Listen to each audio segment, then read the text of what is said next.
If you guys can believe it, we're halfway through the NBA season at this point, and I figured, you know what? It's about time that they get their semester grading right here. So hey, let's grade every single team up to this point in the NBA season. And that means we're back here on Tier Maker, because that's an appropriate thing for this video, and these videos tend to get a lot of comments because people will be like, everything, can't believe you put them at B instead of C. Yeah, just relax, or you know what? Comment those things. I hope you do. This is a reminder, make sure you guys like, subscribe, and comment. I respond to every single comment on my YouTube channel, and I intend to keep on doing so. But anyway, let's set some ground rules, right? This is based off of like expectations and like where do the teams actually want to be at this point in the season. As just a little FYI too, I'm recording this on Monday, doing a little bit of pre-recording to get ahead in the week. And by the way, my editing software was taken down via the whole like TikTok breakdowns and everything, so video quality seems a little bit strange. That could be why. But anyway, talking about expectations and stuff, teams that weren't supposed to be good this year, that were maybe trying to tank, it's better if they are doing bad, right? Because that's what they're really trying to do right now. If you were trying to win a championship and it's not looking very good right now, well, then you're not going to get as good of a grade. So that's how we're going to go about this. Hopefully that all makes sense to you guys. I also have these in no particular order, so we're just going to jump right in and do it. I do have the standings up right now just to kind of give us some context behind everything. But the first one, the Milwaukee Bucks. Okay, so this is a weird one, right? The Bucks started out very, very, very bad, right? Lillard, Giannis, they've been crushing it the whole season, right? They've been kind of trying to figure out what else to do. The Doc Rivers questions are probably still fair. In all fairness, guys like Brook Lopez have been having a good season. Torian Prince has been having a good season. Bobby Portis is starting to pick it back up, right? There's definitely some depth questions on this team. We're seeing rumors even right now of like, are they going after Bradley Beal? How are they going to finally move Pat Connaughton? Things like that. How can we better optimize this roster? But this is a contending team currently in fourth place that's climbed pretty far out of the hole that they were in at the bottom of the season, which was all the way down here. So I feel like this is an appropriate ranking for them, all said and done. Like, obviously, like, if they were at the top, that'd be an A, right? But I'd say overall things have been a B. Like, we're still waiting on them to make some sort of like winning championship level move, right? And they're not at the top. So I feel like B is like more than fair at this point, right? Like, they're about where they want to be at the end of the day. So I can live with giving them a B and everything. What would a C be? I guess, is that like directly at expectations then? Maybe I should give them a C then, because they're like directly at expectations or something like that. Or like a B would be things are going even better than they could have possibly hoped. I don't know. How should I think about that? That's kind of a weird perspective thing. I think I'm going to give them a B. Because they did pull themselves out of a steep hole, and I think there was some people that were thinking like, oh, you know, the Bucks could be a little bit further down, the whole like Doc Rivers type thing. So, and they're playing like basically without like Chris Middleton right now, so that's fair. The Brooklyn Nets. Okay. So the Nets are starting to fall back down, right? They went and they traded Schroeder, they traded Dorian Finney-Smith, and they've been like 4-16 like since starting those trades. So we all know that they were winning a few too many games to start the season, and they're like, okay, wait a second, no, we probably should have traded these guys a little bit sooner, right? So for that, I feel like I have to give them a D for that, right? Just because it's like, okay, you're starting to head in the right direction. You're starting to get towards expectation. Like B-A territory would be like being all the way down here right now, right? I mean, they're falling fast, which, again, that's good for them. It's not like they have anyone on the team they're really trying to develop that hard right now anyway. They've got draft picks and stuff like that. They're making moves. Cam Johnson's still on the table as of right now of recording this, and they're kind of like, look, we don't have to rush to move him. We're losing with or without him at this very moment, so it's not a big deal. But because they started out the season a little bit too good for their own standards, right, I think I have to give them a D, but they're heading in the right direction. They probably would have been an F a couple weeks ago, right? All right, let's talk about the New York Knicks. This is an interesting one, right? Because the Knicks are towards the top right here. How many games behind are we at this point? So they're about 2.5, 3 games behind the Celtics, who, look, the Celtics and the Cavs are kind of like their own categories at this point. So that's probably like fair for their expectations given their roster. Like, Cat looks even better than we could have imagined. Jalen Brunson's still looking good. We hope that Bridges' efficiency continues to kind of climb. Anunoby looks great and everything. We love Josh Hart. They just have no bench, and they haven't been able to find a way to like pull some bench out of people yet. Like, Tom Thibodeau's great at just getting like 110% of the value out of any player that's out on the court, right? Like, we all understand that. but where do I put them otherwise? Like, at the end of the day, they're the 3 seed, and they're like, that's probably where they're supposed to be, given what we've seen in the NBA at this point. So I guess I have to give them a B. Like, if I gave the Bucks a B, I feel like I have to give the Knicks a B. Like, if they can make some more moves and go on a little run or something like that, then that's where we want. That's where we want. Talking about the Toronto Raptors next, who are down here at 14. I think we kind of knew that this season was going to be somewhat of a rebuild for Toronto. I'm surprised we haven't seen them like unload a bit more guys like a Bruce Brown yet or something like that. And I know he's just kind of now being put on display and starting to play a little bit more. I don't know. It would have been nice to see them like... I don't know. I just wish they could have made some sort of move or something like that, but they are trending towards the bottom, which is probably good for this group right now. We're seeing Scotty Barnes looks good still. The team that he has around him might be a bit too much to overcome, and that's why you see some of the numbers falling for him. Like RJ Barrett still looks like he could be a nice piece. We're going to see with Quickly. He's been out quite a bit this year. Grady Dick's getting better in certain areas. In certain areas, he still needs to improve. He's a young guy at the end of the day. Are they going to move a Jakob Poeltl? I don't know. So I feel like C is appropriate for them. Like they're not really doing much, and they're kind of right where we expect them to be. So I feel like a C is appropriate for them. Again, we'd like to see them make some more moves or something like that to kind of better set themselves up, because they just don't have a ton of assets going forward. But, you know, is what it is. The Utah Jazz over here, they are at the bottom of the West, which is probably right where the Jazz want to be, right? They re-signed Larry Markkinen and everything in the offseason, and so he's making his money. You know, he's happy. He apparently wants to stay there and everything. They can't trade him this year anyway, so good for them. They seem to be setting themselves up for whatever stud player they want to draft this year. That seems to be the intention. They've got all the draft picks and everything. They haven't made a move yet, and I know a lot of us are, and me included, by the way, are kind of being like, hey, why haven't you traded John Collins yet? Why haven't you traded Colin Sexton? And I think what the Jazz are doing, honestly, is I'm sure they're shopping, right? I'm sure they're taking the calls and everything, because why wouldn't you? But I think what they're doing is they're like, look, we're at the bottom. We're not very good. We're going to get a high draft pick this year. We're hoping to get the number 1 pick. We'd love to pair Cooper Flagg with Lauri Markkinen and Walker Kessler to form the ultimate white boy band that the Utah Jazz have only ever dreamed of. But I think that what they're kind of doing is being like, look, the lottery's a thing, right? Let's just say, you know, we don't end up where we want in the lottery. Maybe it's best that we have these assets going forward so that we can make a move should we want to, and maybe move back up or something like that. So I feel like I'm going to give the Jazz a B, because I think there could be moves made and stuff like that to kind of help them position themselves in the future a little bit more, because I don't think Colin Sexton and John Collins need to be a part of the future. I think it's also fair to not put them in, like, because look, their goal was to lose games this year, right? So there's an argument to say that it could be an A for the Utah Jazz this year, but none of their young guys are getting a ton better outside of like Walker Kessler, and it's been a pretty rough season for like their rookies, which it wasn't a great draft class to begin with, but I didn't always agree with all the picks that they made this year, so I'm going to give them a B. I'm going to give them a B for that instance. The Houston Rockets, this has got to be an A, right? We weren't sure how high this team was going to go. We knew they were trying to win games, and they've been winning games, man. The 2 seed, still 6.5 games behind the Thunder, but regardless, like, this team has exceeded expectations, even recently without one of their starters, Jabari Smith Jr., playing. You know, they've thrown Jayshawn Tate into the lineup and kept Tari Eason on the bench at times, and it's like, okay, like, they're still just kind of chugging along, making things happen, gritting teams out and everything. Amen Thompson looks awesome. Jalen Green is on one of his upswings right now. We'll see if it actually stays up there at this point, but like Şengün looks solid. Fred VanVleet looks solid. Brooks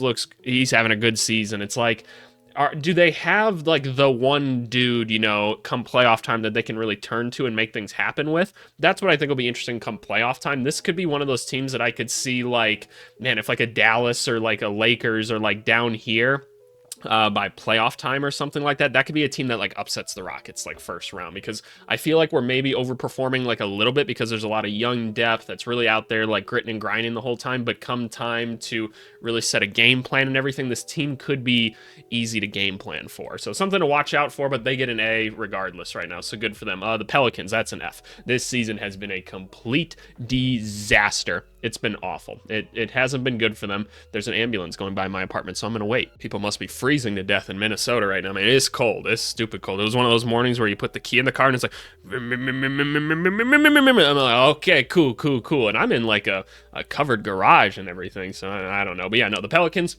bad season. Everybody's hurt. I don't know what's going on in their training staff there, but it is nuts how many injuries that they've had this year. The whole Zion thing is confusing. I feel like we've just given up on trying to trade Brandon Ingram. I just don't hear anything about it at this point, and I don't know if you need to at the end of the day. It's just all so confusing. You've got this team that's trying to win basketball games. They're towards the bottom. They've been winning a little bit more now that Zion's been back because Zion is a top 10 player in the NBA when healthy, and, that's going to happen. So, yeah. Bad season for New Orleans. Bad season. The Lakers. What do we do with the Lakers? I didn't think this team was going to be great going into this season. They're better than I expected at the 6th seed. They look better than I thought in certain areas. This team's very confusing to evaluate because I watched them schematically and I'm like, yes, that looks right. These defensive coverages are right. This offense looks correct and everything. It's just sometimes this team just does not give a fuck. There's certain times where it looks like they do, and that's awesome. And then, I don't know, the switch just flips too much for them, and I don't know. They've got talent on the team. Rui's nice. I like Austin Reeves and everything. Obviously, LeBron and Anthony Davis are cool. Dalton Connect's kind of been a little bit meh this year. They've figured out that Max Christie's a really good defender. That's really cool. It's just we're missing something. How's Dorian Finney-Smith been on? I feel like I haven't seen anything from him, and they're still missing a point guard. They're still trying to make some moves happen with that. I feel like I don't know. This team needs to make moves and everything. I feel like they haven't made enough moves yet. And I know it's hard. It's super, super hard. But I think I want to put the Lakers at a D for right now, just because of the inconsistencies and everything. And from such a veteran team, I just don't really want to see that. So I don't know. That's where I'm going to put them at the end of the day. The Chicago Bulls, my Chicago Bulls.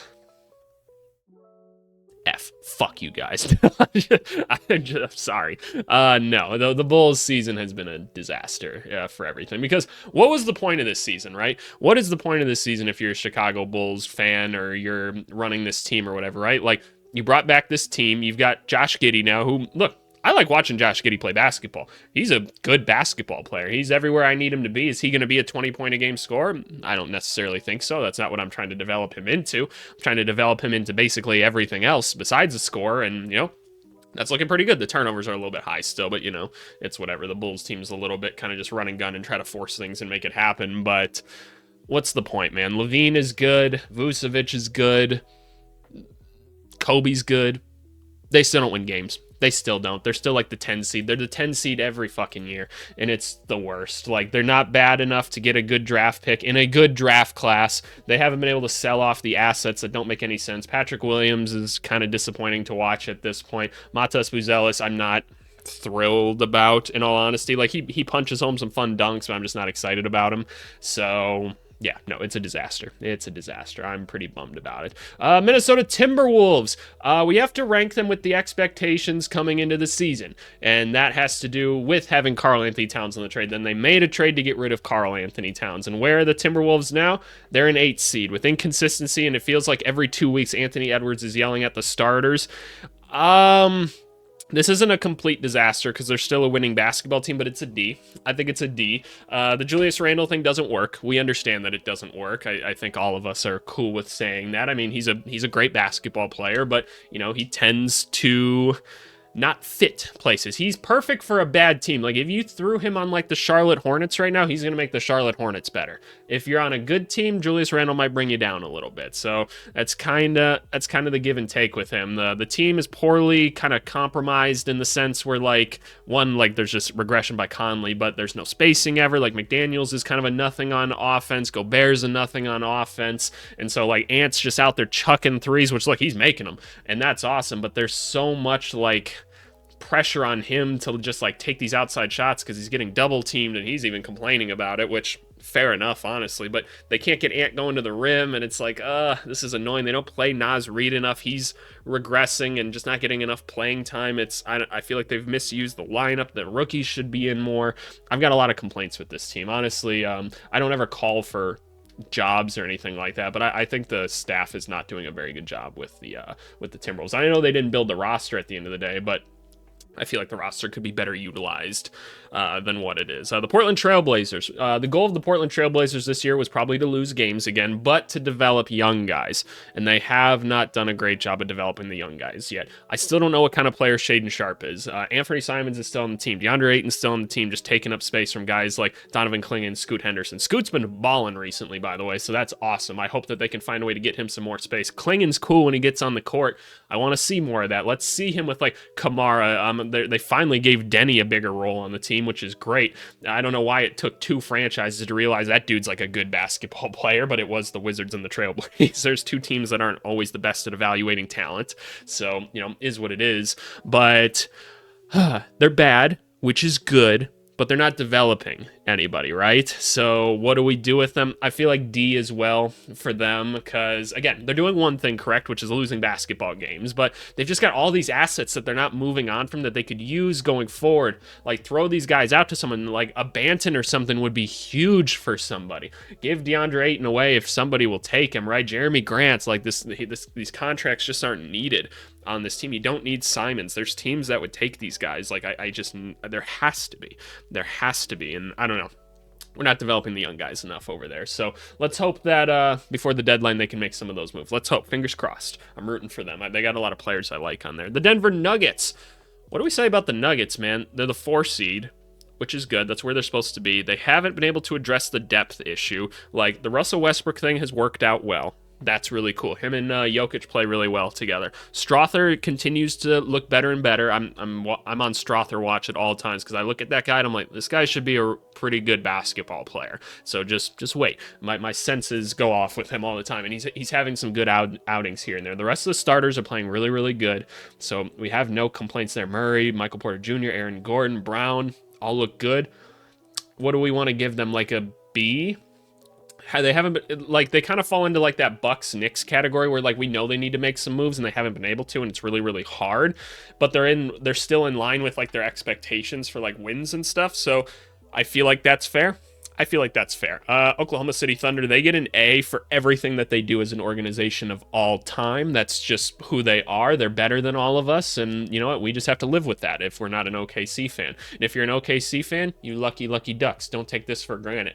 They have so many good young players that are all developing and getting better every day. They have all the assets in the world. They can outbid anybody in a trade, and they're winning all the basketball games. Their point differential is like currently a 13, which is greatest of all time in NBA history. They get an A. Do I need to explain that anymore? And I normally never reorder these things like once I put them on the list, but they go above. They're A right here. They're the Thunder. They go number 1. The Memphis Grizzlies, they also get an A. Back-to-back A's here. The Memphis Grizzlies offense looks awesome this year. They have this ultimate collection of talent. They've got like 13, 14 good basketball players on a team somehow that are all on like tradable deals and everything like that. It's so cool. Like, they can go deep into their roster and still just beat the shit out of people if they need to. They didn't have like a center option going into this season that people felt great about. Some people felt great about Zach Edey. I was a little bit more like, I don't necessarily think so. And that's kind of proven to be true, but they've got a rotation of centers, right, that keep things afloat, and that's been really good for them.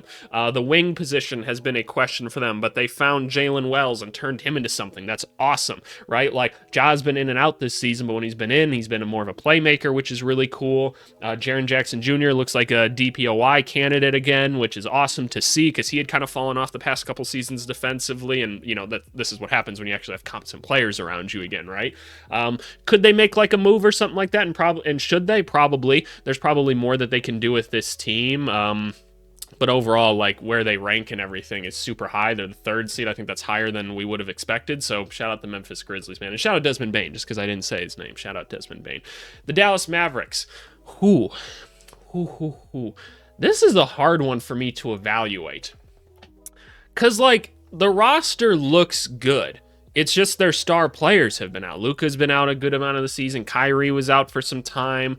They're still like 4 games above 500, which is good. I mean, the West is tough. We always know that. So I feel like I just kind of want to give them a C just right away, just because it's like, well, look, when the 2 guys were on the court, things were going a lot better, and the role players all looked good and everything. So I feel like, because look, this team isn't it isn't anything without its two top guys, right? Like that's just how it is, unfortunately. It's a very good and deep basketball team, but you need your two guys up top. The roster's designed for them to kind of be running the show and everything. So we give them credit and everything for still being afloat right now, but is what it is. The San Antonio Spurs. So this is a team that we should probably judge on the fact that they were probably trying to win more games than last year, right? Are they in any rush to make the playoffs? Probably not. The goal of this season was make sure Wemby gets better, have Chris Paul to kind of teach some guys, have Harrison Barnes be an educator. We want to see improvements out of Devin Vassell. Is Stephon Castle going to be a long-term piece from us? How's Sohan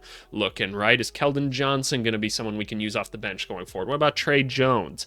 And I think we're seeing good things out of a lot of those guys. We're definitely seeing this team move in a better direction. The team's like really, really good when Chris Paul and Wemby are on the court together, which doesn't necessarily surprise me. Chris Paul's just been playing winning basketball his whole life, and Wemby's that dominant. Devin Vassell is starting to kind of pick things up again, which is good. I like Sohan for the most part. I'm not sure if he's the long-term piece, but I like him right now, and I'm down to keep exploring it, that's for sure. Stephon Castle's looking like he's going to be a nice option for this team. I don't know what his role is going forward. Like, I don't know what the long-term goal of him is at this very moment, but brings a lot of energy. He seems like a Spurs kind of player, and he's got a lot of talent. He's got a lot of raw talent. He's good at a lot of things already. He messes up things still from time to time, but overall it's looking solid. So let's give this team a B, right? Like maybe they could be winning a few more games. Maybe they could be closer to the play-in or something like that, but overall I'm not tripping about it. The Phoenix Suns season is an F. It's an F. The fact that they're this low as a 10 seed, all the drama with Beal and Nurkic and all of that stuff, it's just a disaster, right? All the injuries and everything, and like, no, it's not good. It's not good. They just made the Nick Richards trade. I will continue to say the Suns GM ability to just thread the needle with like all these moves that they make so many small, really efficient moves when it looks like they have nowhere else to go. So I give their GM all the credit in the world. He is trying his damnedest right now to make something happen. It's just like he's just jamming the pieces together. He's like, God damn it, why don't you work? And it's because Kevin Durant, Beal, and Booker just keep falling apart. And if they're on the court, usually good things happen. We'll see if Beal's still there past the deadline. Maybe he'll just be a six-man guy. I don't know. The most expensive six-man of all time, but damn, he's having an efficient season, so fair enough, but no. Suns get an F. The Clippers. I didn't think the Clippers would be this good. I'll keep it real with you. Like, they're 7 games above 500 right now. They do it without Kawhi Leonard. Norman Powell's become an all-star, discussion dude. I guess you guys would have already seen my all-star video by the time you're seeing this. You'll see where I ranked Norman Powell. If you haven't already, go watch the video. There you go. A little marketing for you guys. I know how to do YouTube. But anyway, the Clippers are exceeding my expectations. I went in thinking, okay, something's going to happen to like Harden at some point, and Kawhi is going to be in and out, which that's been true. And at some point, they're just going to be like, okay, let's just sell off some of the assets that we have, right? But no, like the Chris Dunns have worked. The Derek Jones Jr.'s have been good. Zubats has been amazing for them this year. So I think the Clippers are just like, let's just see how far we can go with this group. I get the sense that this organization is starting to turn into one of those like the Heat, Pacers, and Jazz, like I always say, where they're like, look, we try to put the best basketball team we can on the court every single night. Is it going to work all the time? No, but we're always trying to win basketball games within reason. So I'm starting to get the sense that that's the kind of the talk within the organization. So we'll see if that remains true. So I feel like the Clippers get a B for that reason. Like, do we know the exact direction in this team, and do we think they're true contenders? Not necessarily, but they're doing pretty good. The Warriors. The Warriors, they're actually right where I predicted they would be right now, which is, I don't know if that's like a good guess even. I mean, we looked at the roster before the season and we were all like, I don't think this is going to work very well. I feel like they've missed out on a lot of trades and everything this year that they could have been a part of. Like, they went and made the Schroeder one, which we actually recommended. And then we went out and said, hey, Nick Richards would be a great underutilized guy to go get. And then that ended up being a true thing, but for a different team. And it's like, it feels like given the trade that happened, they could have done more. Like, they could have accomplished like that trade. They could have, and they just didn't. And I don't know, man.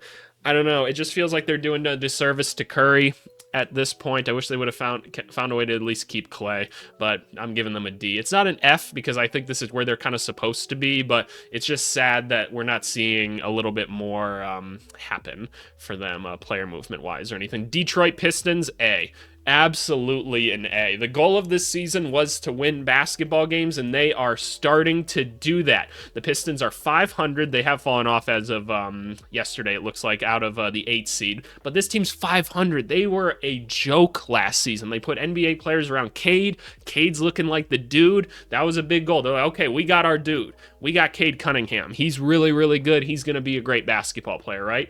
Where we're seeing other good things from like Jaden Ivey, who unfortunately got hurt. Asar Thompson looks cool. Ron Holland he's a project, but at least we know he gives a good effort. This team's got a little bit of culture to them now, which is awesome, right? It's like, okay, this team looks like it gives a fuck every night. Well, what was the number I saw? It was something like when Asar Thompson, Ron Holland, and like Jalen Duren are on the court together, like their defensive rating's like a 98 or something, which is really, really crazy. The offensive rating is really bad, but that's okay, right? This team is giving a fuck every night, and that's awesome. So we keep doing that. I think it's gonna be okay. I think it's going to be okay. This is the goal for this season. If you can get close to 500, that's a win. That is an absolute win. I've seen some people be like, well, they might lose their draft pick this year. They have enough young players on the team. They don't need another one. They really don't. If they want to, they can trade some of the ones they have and get back into it. Like, start winning basketball games, care about the young guys that are on the team right now. A for the Detroit Pistons. The Sacramento Kings. Oh boy. They're winning games now that they fired the coach. They're winning games. I have to take into account the first part of the season, which was really bad. I'm going to give them a C. I expected the Kings to be higher. I did. I expected them to be higher. And so there's part of me that wants to give them a D for this very reason, but they're climbing out of it very fast right now. Things are starting to look better. The Keon Ellises of the world are saving the day. Fox, Sabonis, DeRozan, they all look good. Do they look great together? I can't tell. I genuinely can't tell. Like, it looks like it's working at times, and then other times I'm like, is that the read I would have made or whatever? Would that have been better if this person could shoot a little bit more or something like that, or if there was a better defender here or something? I don't know. So I give them a C. That's my interpretation of them for now. The Cleveland Cavaliers, they're an A. We all were hoping that Kenny Atkinson would come in and fix things like he does everywhere, and he continues to do that. He has gotten the most out of these guys. Garland and Mitchell look like all-stars. Jared Allen and Mobley look like all-stars. Again, go watch my video from yesterday if you haven't already.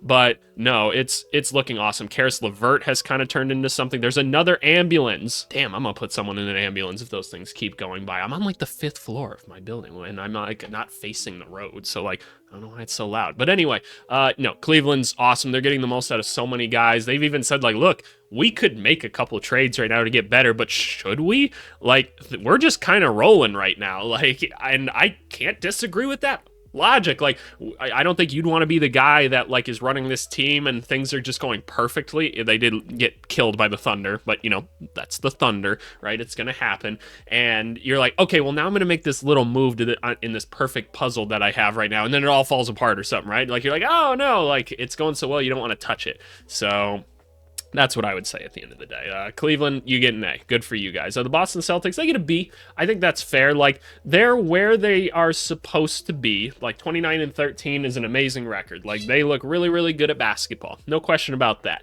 It's been a little bit iffy, though, in the past, month. Like, they've had a lot of real suspect losses, and possibly the worst loss of the season against the Atlanta Hawks this year. That was atrocious to watch. I couldn't believe what I was watching. But the Celtics are still really good. I'm pretty confident in them still as the team to beat, just because they have a stacked team that is probably just going to flip a switch come playoff time because they're well coached and stuff like that. I don't know. They've got really good players and their bench is pretty solid all said and done. I'm a little bit confused why Luke Cornett's getting more playing time than Kata. That's my one coaching question. I'm like, really? Don't we think Kata could be... I know he's a little clunky at times, but wouldn't you rather have Kata with this team? That's just me at the end of the day. So no, Celtics get a B. The Sixers, F. What a bad season. Obviously, injuries and everything. That's been bad. And then we got a bright light in Jared McCain and his TikTok dances. And then he like shattered his foot or whatever he did, or I can't remember exactly what happened to him. He needed surgery. He's out for the year. Damn it. Oh, I was rooting for the little motherfucker. I was rooting for him hard. Maxi's doing his best out there. Paul George is slowly kind of climbing back into something, but he still looks a little bit off. Joel Embiid's going to be Joel Embiid. The rest of the role players don't look like they fit right now. It's an F. It's an F. The Charlotte Hornets, they get a D. We didn't think they were going to be good this year. We thought that they might get better. There's been a bunch of injuries and everything, though, and Brandon Miller's out for the season now. LaMelo's not efficient, but he's putting up some crazy numbers, and, like, look, he's an elite talent. It's just like, okay, this feels like a right direction year for the team, because the team feels like they're making like the correct moves. They just made the Nick Richards trade. That one made a lot of sense to me. You take in Josh Okogie, you're bringing in a gritty guy to be like, okay, let's try and up the defense a little bit, right? You're going to give some more minutes, most likely to Musa, who the fans have been kind of clamoring for to kind of be a backup center type role. Mark Williams looks really good still. Let's hope he can stay healthy. I don't know. It'd just be nice if they were a little bit more competitive, because they look pretty bad, and it took them a while to win some games for a while there. And like, we don't want to be that bad ever. That's not beneficial to anybody, because you have young guys you are trying to develop on this team. The Washington Wizards, bleh. Bad. The rookies are trying their best out there. I'm not always sure about Keyshawn George, but I think they're trying their best out there. I like Sarr. I really do. Jordan Poole's balling. Kyle Kuzma's pretty frustrating to watch at this point. I'm not seeing the development out of Koulibaly that I'd like to see right now. I don't feel like he's being put in spots to succeed either, because the Wizards just look like they don't know what the fuck they're doing most nights, and that's their organization, unfortunately, in general. Let's hope they get like a high draft pick this year. They get a Cooper Flag. Maybe that turns the franchise around or something like that. Maybe. But I have to imagine that those top prospects are all looking around like, I hope it's not me that ends up on the Wizards, man. Just because, like, the history says, like, it just doesn't work. Like, it's an organization that just can't get itself out of the mud. And some people will be like, dude, don't you remember John Wall and Bradley Beal? Those guys just never got better when they were there. They came there good and then just never got better. And they could never find more talent to put around those dudes. Like, it's so unfortunate, honestly, that they wasted those two elite talents. But, you know, is what it is at the end of the day. They get an F, but we're hopeful. We'll remain hopeful for them. Orlando Magic. All right, what are we doing with Orlando? This team is the Cinderella team of the NBA, right? Defensive juggernauts, effort kings. That's what they do. It's really cool, right? We expected, funny enough, now they've reached where I expected them to kind of be during the season, which was like the 7, I think, almost exactly is where I predicted them. But it's not really fair to say, because they were up here, but then everybody got hurt. And then even when everybody was getting hurt, they were still up here, and then everyone else got hurt. And so now they're falling off, and like, I don't really know how to what to do with that. So I feel like we just give them a C and just call them injured. And that's the best way to say it. Culture has been established. That's awesome. Good for them. They could probably go with making a trade at this point, go get you a scorer and a shot creator and stuff like that. But Paolo looks good. Franz is a nice player. They've got other cool guys on the team. I'm a big Goga fan, so we'll see. Miami Heat. Oh my God. What happened? Oh no. Bring me back. Okay, we're good. The Heat go here. Okay. I freaked out for a second there. Sorry, y'all. No, the Heat they get a D. Because look, there's still an 8 seed amongst all the chaos and everything of this team, of the Terry Rozier not being good. Jimmy Butler doesn't want to be there. Bam's not having as good of a season as he typically does. There's been a regression in some of their younger players. This team's still an 8 seed and has a winning record at the end of the day, because Heat culture. And I know there's some people like, I can't stand this Heat culture bullshit. And I don't know why some of you freak out about that shit too much. Like, I can promise you, I know plenty of people within that organization. It's for real. It's for real over there. It's just different. You just have to trust me. Just listen to former NBA players talk about it, man. It's crazy. But no, it's been a disappointing season. There's been too much chaos for a team that's usually very well-mannered, we'll say. So, no, they get a D. Atlanta Hawks. What do I do with the Hawks, man? They're the 6th seed. They're 3 games above 500. Trey's starting the ball right now. They've had a couple interesting developments in Jalen Johnson, DeAndre Hunter. They've turned Dyson Daniels into just an all-defensive player that is okay on offense, I guess. Like, Bogey's still on the team. They could probably make some deals. Reese Shea hasn't looked great this year. I'm still hopeful for him going forward. It's just being a rookie. I'm not tripping about it. But this team still, I feel like, hasn't picked a direction. So I feel like because they're solid and they haven't picked a direction still, they get a C. I think that's fine. And then the Pacers. They're climbing back. It's been a scary season so far. It's been very up and down. Guys like Mathurin at least are back to kind of being scorers for them. They've had a lot of injuries and stuff to the bench. So I kind of just want to give them a C as well. Like, they feel like they're within expectations. It seems like the Pacers, like I said, are a team that are trying to win constantly, and they're in the trade rumors. Like, I can confirm that they've made certain calls to certain teams. They're trying. So good for the Pacers. That's what they do. They're a well-run team at the end of the day. So we'll see. At the end of the day, they're right where they're supposed to be. But anyway, that's my grades right here. We've got kind of an interesting little curve here. That's very proportional. I love that. I love the symmetry. But yeah, you guys let me know what grades I did wrong and which ones you agree with, things like that. Give me your opinions down in the comments below. And speaking of comments, let's go talk about the comment of the day. All right, the comment of the video comes from our last week in the NBA video here. It comes from Cold Freezer B. He said, "Hey, love your videos. He's a football nerd. He's never really understood basketball offense and defense. Maybe you could do a video kind of explaining different sets and stuff like that." He was curious how the Warriors offense is so much different than other guys. And I responded, I'm like, hey, first of all, I appreciate it. Thank you for the love and everything, but I want to do more videos like that of deeper breakdowns. The problem is that YouTube will most likely take them down, and specifically the NBA will take those videos down if I show too much film. And so I don't necessarily want to put a crazy amount of effort in if I'm not going to get anything back. But once I get maybe a larger following and stuff, and YouTube will give you more support for things like that. Even in the last couple months, YouTube has been much more relaxed with me in letting me monetize certain things. So it is the plan long term. So thank you for showing interest. Also, I just love your profile picture. Like, what the fuck is going on here? It's amazing. I love you so much. But anyway, I appreciate you guys as always, and we'll talk to y'all later. Thanks so much. Bye.